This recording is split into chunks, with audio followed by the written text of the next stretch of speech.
जब भी आपको अपनी लाइफ में दुख को एक्सपीरियंस करना पड़ता है, तो उस कंडीशन में सबका यही सवाल होता है कि हम अपनी लाइफ को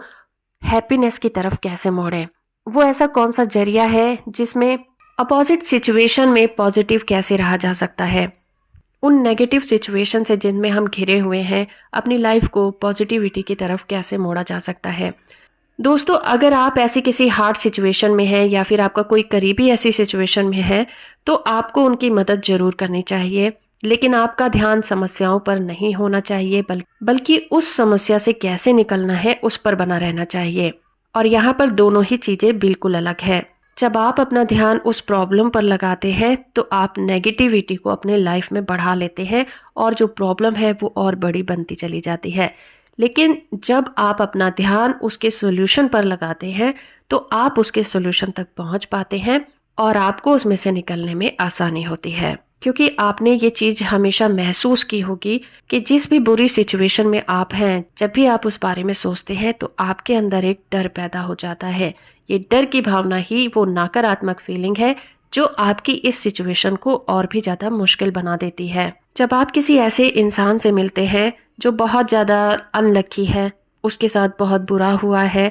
या फिर किसी बहुत ही भयंकर बीमारी से पीड़ित है, तो उस इंसान से मिलकर उसे बात करके आपकी बातों में दया और सहानुभूति का भाव पैदा होता है। लेकिन दोस्तों, अब्राहम कहती हैं कि हमें ऐसा बिल्कुल नहीं करना चाहिए, क्योंकि इस दया और सहानुभूति की उस सामने वाले व्यक्ति को बिल्कुल भी जरूरत नहीं है, क्योंकि इसमें नेगेटिव फीलिंग होती है। और जब आप उस व्यक्ति के सामने इन भावनाओं से उसके साथ बात करते हैं तो सामने वाला व्यक्ति तो पहले ही उस लो एनर्जी में है, और आप भी जब बिल्कुल दया और सहानुभूति के साथ उस लो एनर्जी के साथ उससे बात करते हैं तो आपकी एनर्जी और उसकी एनर्जी मिलकर उसकी प्रॉब्लम को और भी ज्यादा बढ़ा देती है। तो आपको ऐसा जरूर लग सकता है कि इस तरह से आप उस व्यक्ति की हेल्प कर रहे हैं, लेकिन आप नहीं जानते कि आप उस दुख की एनर्जी को और ज्यादा बढ़ा रहे हैं, क्योंकि सामने वाले व्यक्ति ने तो अपनी लाइफ में उन दुखों को आकर्षित किया और आपने उसके साथ मिलकर उसके उस आकर्षित करने वाली वाइब्रेशन को और भी ज्यादा तेज कर दिया, जो आपको नहीं करना चाहिए। सही रास्ता तो ये है कि जब आप किसी को दुख में देखें या किसी को बीमार देखें तो आप उसके सही होने की कामना करें,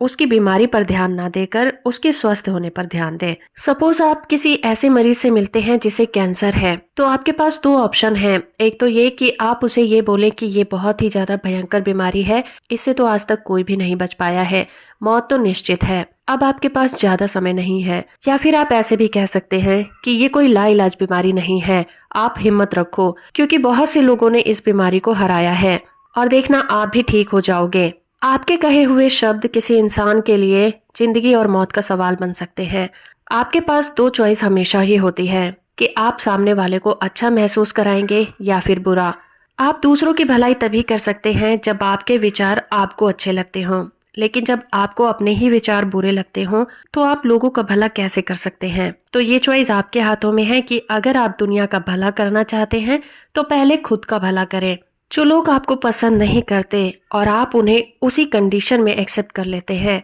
कहने का मतलब ये है कि हमारी लाइफ में कुछ लोग ऐसे जरूर होते हैं जो हमें नापसंद करते हैं। इतना कुछ होने के बावजूद भी हम उनको उसी हालत में एक्सेप्ट कर लेते हैं, हम उनकी नेगेटिव भावनाओं पर बिल्कुल भी ध्यान नहीं देते, हम जो हैं हम वही बने रहते हैं। अगर दूसरे हमारे साथ पूरा बर्ताव करें, उस कंडीशन में भी हम अपने ऊपर कंट्रोल करके वही बने रहें जो कि हम हैं, यानी कि दूसरों के हाथ की कठपुतली ना बनकर हमें अपने ऊपर पूरा कंट्रोल हो जाए, तब आप समझिए कि आप उस कंडीशन में आ गए हैं जहां से आप जो चाहे वो चीज को अपनी लाइफ में आकर्षित कर सकते हैं, क्योंकि आप उस अलाइनमेंट में आ जाते हैं जहां पर दूसरे लोगों का आप पर प्रभाव पड़ना बंद हो जाता है, लेकिन आप जिस चीज की चाहत करते हैं वो अपनी ओर आकर्षित कर लेते हैं। कई बार पॉजिटिव और नेगेटिव फीलिंग के बीच में बहुत ही छोटा सा अंतर होता है, उसी तरह से हमारी जरूरतें और हमारी डिजायर के बीच में भी एक छोटा सा डिफरेंस होता है। जो हमारी डिजायर होती हैं वो हमारे अंदर पॉजिटिविटी को क्रिएट करती हैं,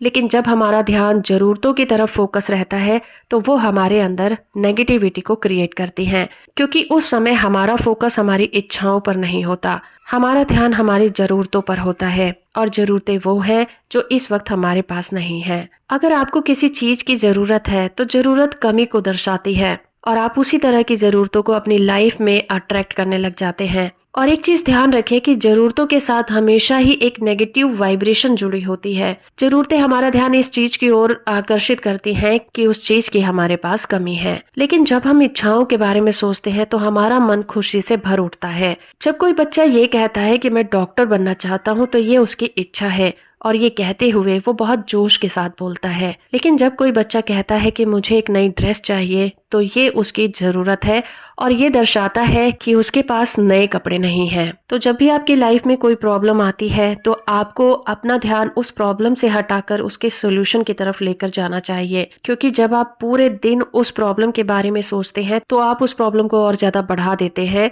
लेकिन जब आप उसके सोल्यूशन के बारे में सोचते हैं तो आपको कोई ना कोई सोल्यूशन जरूर मिलता है, क्योंकि प्रॉब्लम के बारे में सोचने पर दुख की फीलिंग होती है जो कि नेगेटिव वाइब्रेशन है, और सोल्यूशन के बारे में सोचने पर एक खुशी का एहसास होता है और आपके अंदर एक इच्छा जागृत होती है कि हाँ, मैं इस प्रॉब्लम से निकल सकता हूँ। लॉ ऑफ अट्रैक्शन हमेशा फीलिंग पर काम करता है, इसलिए जिस भी फीलिंग के बारे में आप दिल से सोचते हैं, चाहे वो नेगेटिव हो या फिर पॉजिटिव हो, वही चीजें आपकी लाइफ में ज्यादा से ज्यादा आनी स्टार्ट हो जाती हैं। वीडियो कैसी लगी हमें कमेंट करके जरूर बताइएगा। वीडियो को लाइक और चैनल को सब्सक्राइब करना बिल्कुल मत भूलिएगा। वीडियो को यहाँ तक देखने के लिए आपका बहुत बहुत धन्यवाद।